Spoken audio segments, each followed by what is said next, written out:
Sex سب سے important جذبہ ہے. کالجز اور یونیورسٹیز کے باہر پھر رہے ہوتے ہیں, ان سے اگر پوچھا جائے کہ آپ کی بیوی کیسی ہونی چاہیے, وہ کہیں گے جی فل نقاب کرتی ہو اور شادی سے پہلے کہیں افیئر نہ چلا, اور خود وہ افیئر چلا رہے ہوتے ہیں. میں تو ان کو ٹونٹ کرواتا ہوں. Double standard. بسم اللہ الرحمن الرحیم. ہیلو السلام علیکم ایوری ون. میں ہوں Ismail Qasim and I welcome you all to a very special episode here at GNN studios. میرے ساتھ آج موجود ہیں the one the only engineer Muhammad Ali Mirza. Ali بھائی السلام علیکم. وعلیکم السلام ورحمۃ اللہ وبرکاتہ. ولا حول ولا قوۃ الا باللہ. اللہم صلی علی محمد وعلی آل محمد. اسماعیل بھائی, آپ کو اور آپ کی پوری GNN کی ٹیم کو JLM اکیڈمی میں ویلکم. بہت شکریہ, آپ کے وقت دینے کا بہت بہت شکریہ. علی بھائی, آغاز کریں گے ایک کنفیوژن سے جو کہ ڈیپ روٹیڈ ہے اور پاکستان کی سوسائٹی کے اوپر سنس آپ پڑھتے ہیں, اپنا تجزیہ دیتے ہیں, انالیسس دیتے ہیں, اور آپ کی جہاں پہ ریلیجن کو لے کے اتنی زیادہ ایکسپرٹیز ہیں ماشاءاللہ سے, اتنے سال لگائے ہیں, پولیٹیکلی بھی آپ کافی زیادہ اویئر ہیں. So there is a deep rooted confusion Pakistani society میں کہ ہمیں ریلیجیس ہونا ہے یا سیکولر ہونا ہے. کیا کہیں گے کہ مستقبل کیسا ہونا چاہیے؟ بیکاز پچھلے 70 سے زیادہ سالوں کو دیکھیں تو اس سوال کا جواب ملا نہیں اب تک. دیکھیں, یہ پورا PhD تھیسیز ہے جو آپ ڈسکس کرنے جا رہے ہیں. میں اس کو نٹ شیل میں کور کر دیتا ہوں. اس کے لیے میں نے ایک ٹرم ڈیوائز کی تھی, اسلامک سیکولرزم کی. ٹھیک ہے. اس پوائنٹ آف ویو سے کہ پاکستان میں اگر کسی ایک فرقے کی حکومت آتی ہے تو وہ کسی دوسرے فرقے کو اپنے ساتھ برداشت کرنے کے لیے تیار نہیں ہے, چاہے جائے کہ آپ ایکسپیکٹ کریں کہ وہ نان مسلمس کو یا سیکولرز کو یا ایتھیسٹ کو اپنے ساتھ وہی سب کچھ رسپیکٹ دینے کے لیے تیار ہوں. وہ تو اپنے دوسرے مسلمان بھائیوں کو ماننے کے لیے تیار نہیں ہے. تو میں تو بالکل اس حق میں نہیں ہوں کہ کسی ریلیجس جماعت کی یہاں پہ حکومت آئے, سوائے ایسی جماعت کے کہ جو کو ایگزسٹ کرنا جانتی ہو. میری نظر میں جماعت اسلامی ایک ایسی جماعت ہے جن کے اندر یہ حوصلہ ہے کہ ان کی مساجد میں اگر کوئی اونچی آواز سے آمین کہتا ہے, رفع الیدین سے نماز پڑھتا ہے, اگرچہ وہ officially Hanafi school of thought کو لے کے چل رہے ہیں, لیکن وہ اس حوالے سے کوئی غصے میں نہیں آتے ہیں, نہ کسی نمازی کو مسجد سے نکالتے ہیں. میں بسا اوقات ان کی مسجد میں نماز کے لیے جاتا ہوں, کئی بار مجھے امامت کے لیے آگے کر دیتے ہیں. حالانکہ ایک بڑے حوصلے والی بات ہے کہ ایک جو رفع الیدین سے نماز پڑھ رہا ہے پیچھے سارے حنفی ہیں. تو یہ جو ٹالرنس جماعت اسلامی کے اندر موجود ہے, اس طرح کی ٹالرنس ہمیں کسی اور مذہبی جماعت میں نظر نہیں آتی.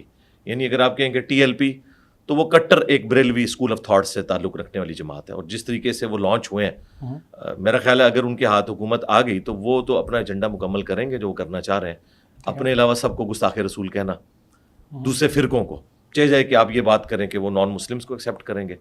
تو ان شارٹ یہ ہے کہ یہاں پر کسی فرقے کی حکومت نہیں ہونی چاہیے. ہاں, جس کے اوپر سارے کے سارے ہمارے مکاتب فکر ایگری کرتے ہیں, مثلا سود کے ایشو کے اوپر, کو ایجوکیشن کے مسئلے کے اوپر, حجاب کے اوپر, ان ساری چیزوں کے اوپر جو کنسنسس ہے وہ کنسنسس بنا لیا جائے. باقی نان مسلمس کو بھی آزادی ہو, وہ اپنے مذہب کے مطابق زندگی گزاریں اور مسلمان اپنے مذہب کے مطابق. اچھا, انڈرسٹوڈ, لاجیکل آنسر. اس کے اندر ایک چیز ہے کہ اس کے کیا کنفیوژن ختم ہو جائے گی. جو میرا انیشل سوال تھا, آپ نے کہا کوئی مذہبی جماعت اسلامی لیٹس سپوز ان کو دے دی جاتی ہے حکومت, TLP کا آپ نے اگزامپل دی, کوئی بھی مذہبی جماعت آ جاتی ہے تو وہ ڈویژن جو ہے, وہ ڈیوائڈ جو ہے, وہ کنفیوژن جو ہے وہ تو ختم نہیں ہوگی. پھر بھی بہت سے لبرل طبقہ ہے جو کہے گا کہ پاکستان از سپوز ٹو بی سیکولر. وہ سر سید احمد خان کی مثال دیں گے, 1857 کے اندر لے کے جائیں گے, کہیں گے جو دیوبند نے اینٹی ویسٹ سینٹیمنٹ اجاگر کیا تھا وہ ٹھیک نہیں تھا. ٹرینٹی آف آئیڈیاز کی جو بات کی تھی سر سید نے, aloofness from politics, devotion to education, loyalty to British, یہ بالکل ٹھیک تھا. تو وہ کنفیوژن وہاں سے چلتی آئے گی, آگے وہی قائد اعظم کی اسٹیٹمنٹس میں نظر آئے گی, وہی ہمیں پھر اقبال نظر آئیں گے, وہ کہہ دیں گے جدا ہو دین سیاست ہے تو رہ جاتی ہے چنگیزی. تو کنفیوژن جو ہے ایک عام یوتھ کے اندر, ایک بچہ جو سن رہا ہے اس کو سوال کا جواب نہیں ملے گا. کنفیوژن جو ہے وہ دور اس طرح ہو جائے گی, جو سمجھتا ہے کہ ہمیں یہاں پر سیکولر ریاست چاہیے تو وہ رائے عامہ ہموار کریں اس کے لیے. اس وقت تو میجورٹی وہی ہے کہ جو یہ چاہتے ہیں کہ یہ اسلامک ریاست بنے. آج آپ ریفرینڈم کروا کے دیکھ لیں, جو لوگ دین پہ نہیں چلنے والے ان کا بھی موقف یہی ہے کہ پاکستان میں اسلامک سزائیں نافذ ہونی چاہیے اور ریاست کو دین کے مطابق چلنا چاہیے. جس کو وہ دین سمجھتے ہیں اس کے اوپر بحث ہو سکتی ہے. اس لیے میں نے کہا کہ جو ایگریڈ اپون چیزیں ہیں ان کے اوپر کیا جائے, باقی سب کو یہ اجازت دی جائے. اور انشاءاللہ تعالیٰ اگر پیور اسلامک سسٹم یہاں پر آتا ہے اس حوالے سے کہ دوسروں کو آپ موقع دیں گے کہ وہ بھی اپنی مرضی کے مطابق زندگی گزار سکتے ہیں, تو سیکولرز بھی انشاءاللہ سیٹسفائی ہوں گے. ہم سے سیٹسفائی نہیں ہے, ہم پر تو دھبا لگ گیا کہ ہم سیکولرز کے فرنٹ مین ہیں, اس وجہ سے کہ ہم نے ان کو سپیس دی ہے. اللہ کا شکر ہے.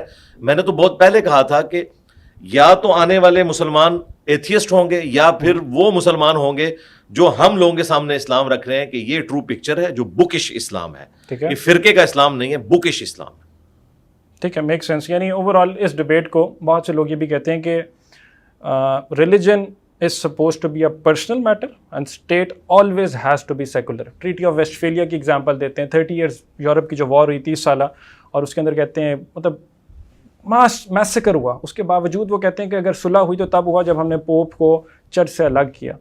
تو فائنلی یعنی اس کا آرگیومنٹ یہ بنتا ہے کہ اسٹیٹ اور ریلیجن کو اکارڈنگ ٹو یو سیپریٹ نہیں کیا جا سکتا. نہیں کیا جا سکتا. ظاہر میں مسلمان ہونے کی حیثیت سے اس کو ڈسکس کر رہا ہوں. بہرحال کرسچینٹی کی کوئی ورسٹ ایگزامپل دے کر اسے ایکسٹراپولیٹ کر کے اسلامک سسٹم کو کسی بھی طریقے سے ملائن نہیں کیا جا سکتا. ہم پہلے یہ بھی تجربہ کر کے دیکھ لیں. یہ تو اسی طریقے سے ہے کہ رسل نے اور رچرڈ ڈاکنز نے کرسچینٹی کو اسٹڈی کر کے اسلام کے اوپر بغیر پڑھے حکم لگا دیا. تو ہم کہتے ہیں کہ ہم سے ڈسکشن کریں اس ٹاپک کے اوپر, ہم اپنا موقف رکھیں گے. یہ الگ بات ہے کہ پریکٹیکلی ابھی تک ریلیجس طبقہ یہاں پر کامیاب نہیں ہوا, اور اس کے پیچھے ظاہر ہے ریزن جو ہے وہ ہماری اسٹیبلشمنٹ ہے. اس میں کوئی شک نہیں ہے کہ اسٹیبلشمنٹ جب مولوی طبقے کو سپورٹ کرتی ہے تو اسلام کی طرف سارے معاملات ہو جاتے ہیں, اور اگر اوپر آرمی چیف مشرف جیسا آ کے بیٹھ جاتا ہے تو روشن خیالی آ جاتی ہے. جی روشن خیالی کیا, دیندار لوگوں کے لیے زندگی اس نے مشکل بنا دی تھی.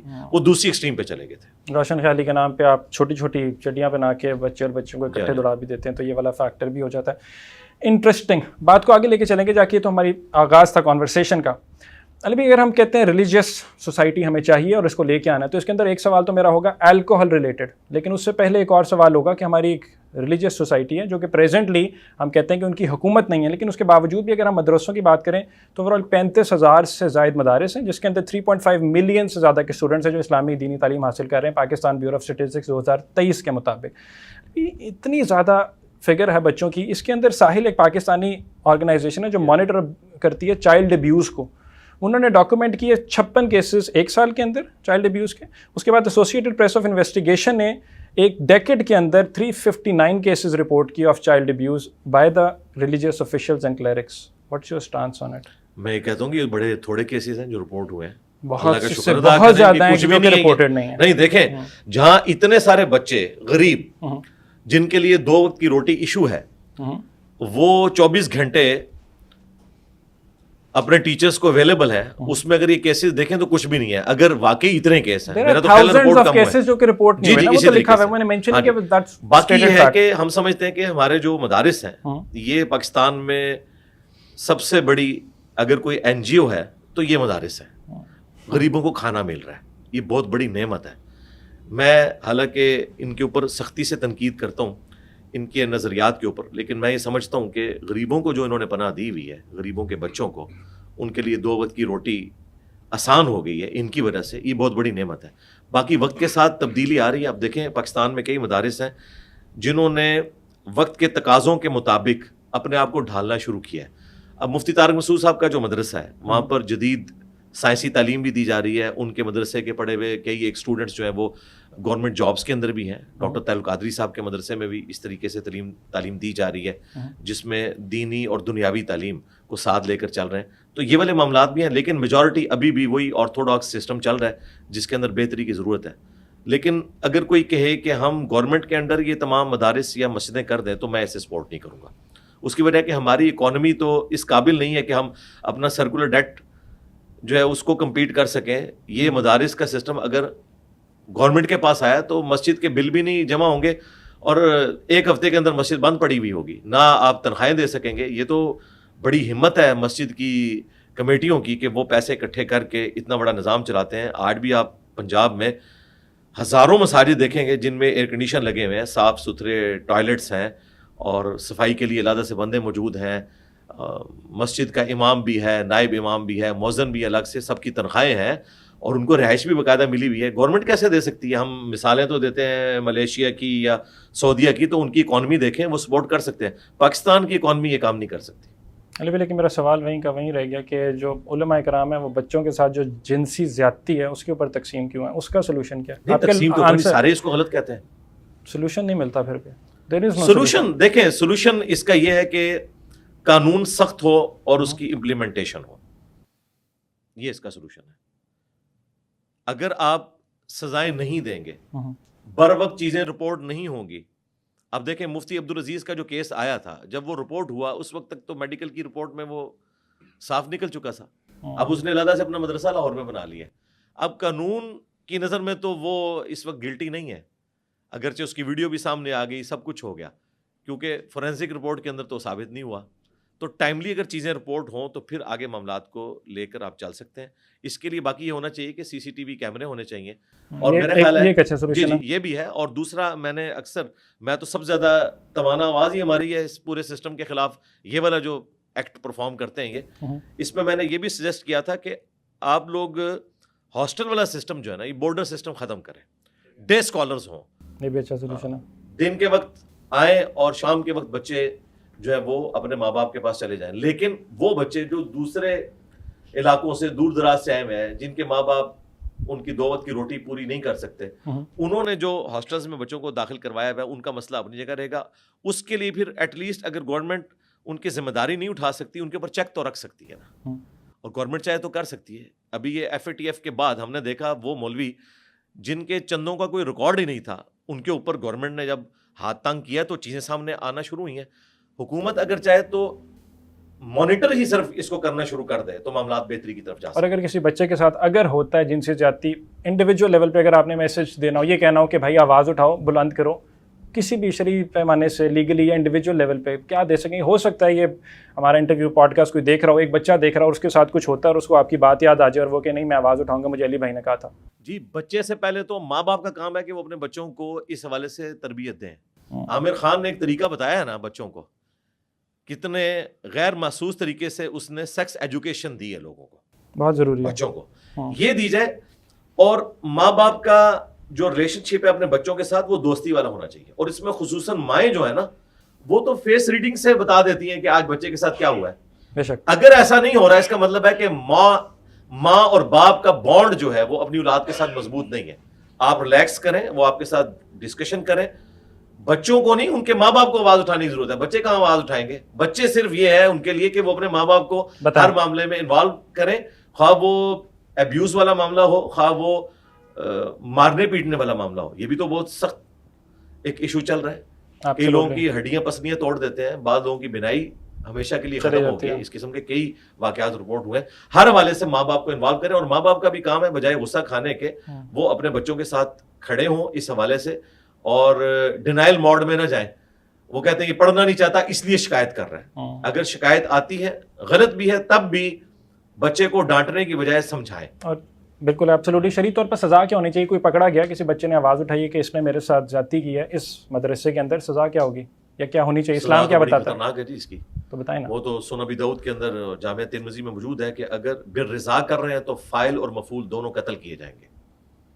اچھا, اور المصنف ابن ابی شیبہ کے اندر صحیح سند سے موجود ہے کہ ابن عباس کہتے ہیں کہ اس کی سزا وہی ہے جو قرآن میں آئی ہے کہ اس علاقے کی سب سے اونچی والی بلڈنگ سے ایسے شخص کو زمین پر گرا دیا جائے, وہ طبعی موت مر جائے تو ٹھیک, ورنہ پتھر مار کے اسے ہلاک کر دیا جائے. اب یہ کہنے کو تو بڑی سخت سزا ہے لیکن یہ ڈیٹرنس ہے.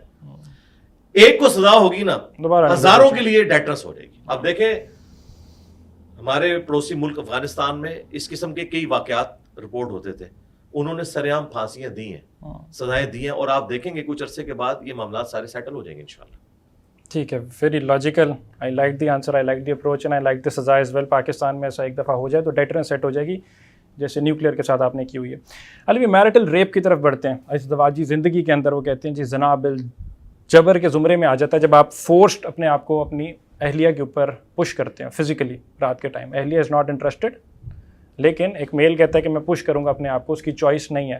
تو کیا یہ میرٹل ریپ ہوگا؟ اس کی کیا ایکسپلینیشن کیا ہے؟ ریپ تو اس کو کہا ہی نہیں جا سکتا, اس کے لیے ایجوکیشن کی ضرورت ہے. دیکھیں بچیاں جو ہیں ماؤں کا کام ہے ان کو ایجوکیٹ کریں کہ خاوند کے کیا حقوق ہیں, اور یہ اسپیسیفکلی جو سیکس والا معاملہ ہے یہ ایک کریٹیکل ایشو ہوتا ہے مرد کے لیے. تو عورتوں کو چاہیے کہ وہ جہاں تک اکوموڈیٹ کر سکتی ہیں وہ کریں, یہ مرد کا حق ہے. لیکن مرد کا بھی کام ہے کہ وہ بھی اپنی بیویوں کو اکوموڈیٹ کریں. اس حوالے سے کہ اگر ایک بیوی 3-4 بچوں کے ساتھ پورا دن مصروف ہے اور صفائی بھی وہی دیکھتی ہے گھر کی, کپڑے بھی وہی دھوتی ہے, کھانے پکانے کا معاملہ بھی وہی کرتی ہے, اور رات کے وقت جب وہ بستر پہ آتی ہے اس کو تو ہوش ہی نہیں ہوتی, تھک جاتی ہے وہ بالکل بعد میں, یعنی وہ بستر پہ بعد میں آتی ہے, نیند اس کو پہلے آئی ہوئی ہوتی ہے. تو مرد کا کام ہے کہ اکوموڈیٹ کرے, لیکن بسا اوقات عورتیں بھی خام خواہ بعض معاملات میں ضد بنا لیتی ہیں. میرے پاس اس قسم کے کیسز آتے ہیں. بعض اوقات غصہ خامند کے ماں باپ کے اوپر ہوتا ہے اور وہ بیویاں خامدوں کے اوپر غصہ نکالتی ہیں. تو میں یہ کہتا ہوں کہ ایک جو بندہ آپ کے ساتھ مخلص ہے نا, اس کو تو اپنے ساتھ مخلص رہنے دینا, اپنے معاملات کا غصہ اس کے اوپر نہ نکالیں. ہاں, پازیٹیولی اپنا احتجاج ریکارڈ کروائیں. اس کا اچھا طریقہ ہو سکتا ہے کہ آپ اپنے معاملات کو ان کے ساتھ ڈسکس کریں, اپنے ہسبینڈ کے ساتھ, کہ مجھے یہ ایشوز آ رہے ہیں اور اگر آپ افورڈ کر سکتے ہیں تو مجھے الگ گھر میں شفٹ کریں. الگ گھر میں نہیں کر سکتے, الگ پورشن میں کریں. کچن الگ کرنے سے 90% مسائل جو ہے نا وہ حل ہو جاتے ہیں, یہ میں نے دیکھا ہے. لیکن بہرحال اس میں سب سے مشکل جو صورتحال ہے اس سے تو ہسبینڈ کو گزرنا پڑتا ہے, کیونکہ اس کو ماں باپ اور اپنی بیوی بچوں کے درمیان بیلنس رکھنا پڑتا ہے, اور وہ عموماً پیس جاتا ہے اس معاملے میں. بیلنس رکھنا مشکل ہو جاتا ہے, بہت مشکل ہو جاتا ہے. یعنی اوور آل ازدواجی زیادتی کا جو کانسیپٹ ہے, یو تھنک وہ نہیں ہے, میاں بیوی کا ریلیشن شپ ہے. اب مجھے یہ بتائیے, دس از اے ٹرم جو کہ بڑی زیادہ پروپیگیٹ کی جاتی ہے. تھوڑا میں اصل میں اس کے اوپر اس طرح تفصیلاً گفتگو نہیں کرنا چاہتا تھا, چونکہ آپ قریب رہے ہیں تو میں اس لیے میں لرننگ مقصد لرننگ ہے, بیکاز بہت سے لوگ ہر دوسرے دن کیمرے کا بھی خیال کرتا ہوں نا کہ کوئی ایسے الفاظ استعمال نہ ہو کہ جو میں نے اس لیے بڑے ڈھکے پہ لفظ لرننگ, مقصد لرننگ ہے, ویلیو ایڈیشن کرتا ہوں. مقصد لرننگ ہے صرف, اور کوئی مقصد نہیں. یہ ہے کہ اگر اس طرح کی کوئی صورتحال ہے تو خاوند کا کام ہے کاؤنسلنگ کرے اپنی بیوی کی, اس سے یہ پوچھے کہ بتاؤ میں دوسری شادی کر لوں, ٹھیک ہے, یا میں آؤٹ آف ویڈ لاک کوئی معاملات اپنے لے کے چلاؤں. تو کوئی یہ میں سمجھانے کے لیے کاؤنسلنگ, یہ بلیک میلنگ میں آ جائے گا. بلیک میلنگ نہیں ہے, کاؤنسلنگ ہے. ٹھیک ہے, کاؤنسلنگ. دیکھیں مرد کے اندر یہ اللہ تعالیٰ نے ایک امپورٹنٹ جذبہ رکھا ہے. شادی اس نے اس لیے نہیں کی ہے کہ 2 روم میٹ رہیں گے. شادی میں سب سے بڑی چیز سیکس ہے, اس کے بعد اولاد ہے. فرائیڈ نہیں, میں آپ کو بتاتا ہوں. دیکھیں, اچھا چلے میں جواب دے رہا ہوں نا, ٹھیک ہے, آپ جتنی بھی باتیں کریں گے نا میں تو آپ کو بڑوں کی مثالیں دوں گا. ٹھیک ہے, آپ نے اگر کوئی لا کے کوئی شریف النفس سا کمزور سا مرد میرے سامنے پیش کرنا ہے تو میں تو وہ بات نہیں کر رہا ہوں, میں تو مرد کی بات کر رہا ہوں نا, اس مرد کی جسے مرد کہا جاتا ہے. آپ کو ایک چلا گیا اس لیے کوئی بات نہیں. آپ دیکھیں فرائیڈ جو ہے وہ کیوں کہہ رہا ہے سب سے امپورٹنٹ جذبہ سیکس ہے. کیا وہ اسلام سے متاثر تھا؟ پوری دنیا اس کو مانتی ہے نا. اسلام تو پہلے سے کہہ رہا ہے زین للناس, مزین کر دی گئی ہیں لوگوں کے لیے حب الشہوات, جو اٹریکٹفل چیزیں ہیں اس دنیا کی. پہلے نمبر پر من النساء, عورتیں. مال کا ذکر, اولاد کا ذکر بعد میں ہوا. یہ اللہ بھی کہہ رہے ہیں, اور جو دنیا میں سیکولرز کے منی گاڈز ہیں نا, یعنی کہ فرائیڈ, وہ بھی یہی کہہ رہا ہے. اس کے اوپر کنسنسس ہے. اب اس پہ اگر ہم نے ویل انوینٹ کرنا ہے نا تو ہم الگ سے ڈسکشن کر لیتے ہیں کہ یہ بات ٹھیک ہے کہ نہیں. میرا خیال ہے جہاں پہ ہمارا کنسنسس ہے نا ریلیجس طبقے کا اور سیکولر طبقے کا, اس سے آگے چلنا چاہیے, ورنہ تو ہم ایک علمی شہوت پوری کر رہے ہوں گے ایک دوسرے کو نیچا دکھانے کے لیے. تو اس کے اوپر تو ہم ایگری ہے نا کہ سیکس سب سے امپورٹنٹ جذبہ ہے. آج بھی آپ دیکھ لیں سیکس سے بڑا کوئی امپورٹنٹ جذبہ نہیں ہے. سیکس ڈسپلن اسلام نے دیا ہے, یا تو آپ سیکس ڈسپلن سے باہر نکل جائیں تو پھر وہ مرد اپنی ایسی عورتوں کو روم میٹ کے طور پہ ایکسیپٹ کر لیں گے, وہ باہر منہ ماریں گے. اگر بیوی چاہتی ہے کہ اس کا خامند اس کے ساتھ مخلص ہو تو اسے سیکس کے معاملے میں اسے اکوموڈیٹ کرنا ہوگا, اور اسی طریقے سے خامند کو بھی کرنا ہوگا. یہ الٹ کیسز بھی ہوتے ہیں. میرے ایک آفس کے کولیگ تھے, ان کے ساتھ بالکل الٹ معاملہ تھا, وہ تنگ آئے ہوئے تھے اپنی بیوی سے. اس طرح کا معاملہ بھی ہو جاتا ہے. تو ان کو بھی ہم یہی سمجھاتے تھے سیکس چونکہ ایک نیچرل جذبہ اللہ تعالیٰ نے رکھا ہے, اس کو آپ ختم تو کروا نہیں سکتے, اس کو آپ ڈائریکشن دیں گے, اور اس کے لیے نکاح اللہ تعالیٰ نے رکھا ہے. اور جب نکاح کیا وہ اسی لیے کیا ہے کہ انسان دوسری طرف نہ جائے. اب دوسرا آپشن تو یہ ہے کہ وہ دوسری شادی کر لے یا تیسری شادی کر لے, اس کو بھی اللہ تعالیٰ نے اجازت دی ہے. اور ایک وہ کام ہے جو شیطانی عمل ہے, اور اس میں بیوی تو ٹھیک ہے خوش رہے گی کہ ٹھیک ہے مجھے یہ تنگ نہیں کر رہا, لیکن دوسری طرف اس کے خاوند کی بھی آخرت برباد ہوگی, اور وہ اس کے لیے بھی تکلیف دہ چیز ہے اگر وہ اپنے ہسبینڈ سے محبت کرتی ہے. تو شادی شدہ رشتے میں بانڈ 2 چیزیں ہیں, سیکس اور اولاد. اگر یہ مضبوط ہوں گے تو معاملات آگے چلیں گے۔ میں نے آپ کا ایک اور کلپ سنا تھا جس کے اندر آپ کہہ رہے تھے شادی شدہ زندگی کے اندر سیکس جو ہے اس کا صرف 1% پارٹ ہوگا، بڑا چھوٹا سا پارٹ ہے، 90% جو ہے شادی دوسری چیزوں کے اوپر مبنی ہے۔ مجھے وہ پوائنٹ تو ایکسیپٹ میں کرتا ہوں، مجھے اچھا بھی لگا تھا، شاید کسی اور کانٹیکسٹ میں تھی، یہ دونوں باتیں بات ہو سکتا ہے کانٹیکسٹ کوئی اور ہو، لیکن انٹرپریٹیشن میں بتا دیتا ہوں۔ وہ کانٹیکسٹ یہ تھا کہ جو لوگ صرف سیکس کو دیکھ کر رشتے کی بنیاد رکھتے ہیں، خوبصورتی کو دیکھ کر، ان کے لیے میں کہہ رہا تھا کہ یہ اس کا ایک بہت چھوٹا حصہ ہے اس اعتبار سے، باقی ظاہر امپورٹنٹ جذبہ تو ہے۔